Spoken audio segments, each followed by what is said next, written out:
Welcome back. Today we'll be looking at the processes involved in creating multimedia in relation to the artefact. The following image that will be shown will demonstrate how Elson Cook 2011 suggests the design process of an interactive multimedia should be carried out.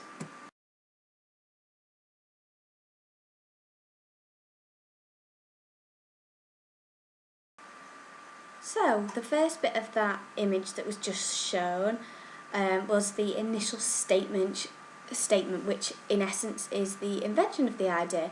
So nothing's really set in stone, but the ideas start rolling between the project manager and the client.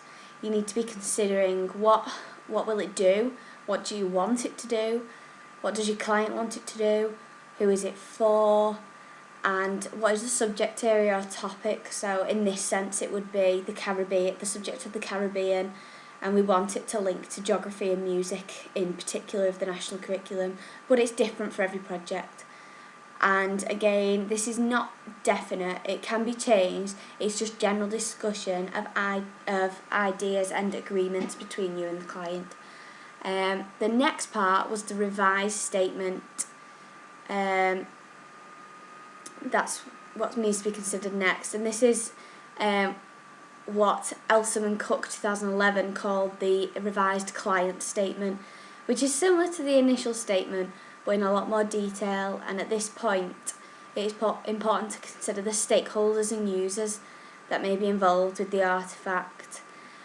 A fairly detailed document must be provided for the client which explains what will be delivered, and that was quoted by Finney and England 2002, page 321.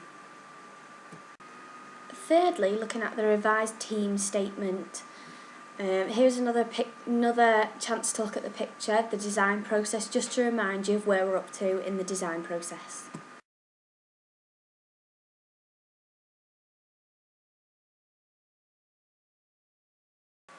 So, as you can see, we're already on the first couple of stages in the design process, and we've already considered the following areas which were demonstrated in a picture.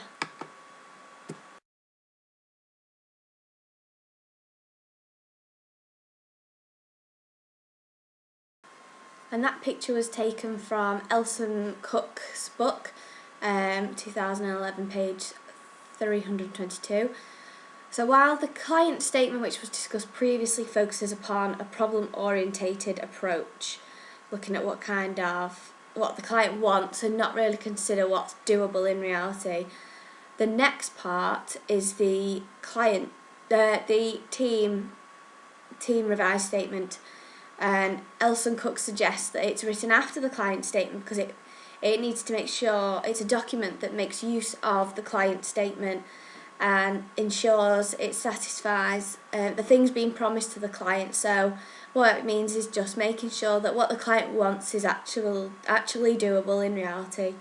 And that was taken from Elson Cook's book, again 2011, page 324.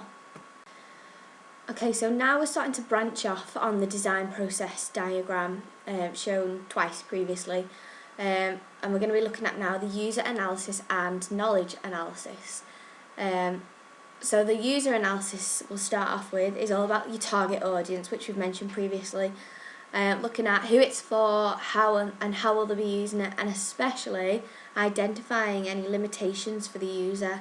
For example, Elson Cook 2011, page 329, suggests that are there any limitations on sight or hearing for the user? Obviously, with my artefact being for a Key Stage 2 class, an upper Key Stage 2 class, it needs to be suitable to change with different children coming into the class. Hence why it would be an idea to include activities that might suit, for example, a hearing impaired child. So there's always something for the user to do on this artefact, whether they are hearing impaired or not, for example. The next part, which takes place alongside the user analysis, is the knowledge analysis. All systems have some kind of information content according to Elson Cook 2011, page 330, which all refer to some field of knowledge, which limits the scope of content. He also suggests that talking to users and clients, and also looking at existing products to find out this to take part in this knowledge analysis. So, for example, looking up the content for the Caribbean in this example of my artifact, I need to understand what it is the users need to know about the Caribbean, what information's already out there that they can access, how can I make my artifact different. Next, looking at the interaction definition, which should be separate out the general interaction from the interaction that is specific to specific multimedia assets. That's quoted from Elson Cook 2011 again, page 331. So it's really looking at how the user is going to interact with the artifact in this case, setting it aside from general interactions such as the navigation buttons. Now we're going to look at the media objects definition, which is alongside the design process, which is seeing the content of the system and as a collection of media assets. So looking at a common mechanism and the knowledge structure to group them into components which can be used together. And that was quoted from Elson Cook's book, 2011, 332. Now for the final part in the design process. This is the integration media and interaction model. To manage this part of the process, we need to produce a final specification document that defines interaction and media as an integrated model of the system, and that was also taken from Elson Cook 2011, page 333.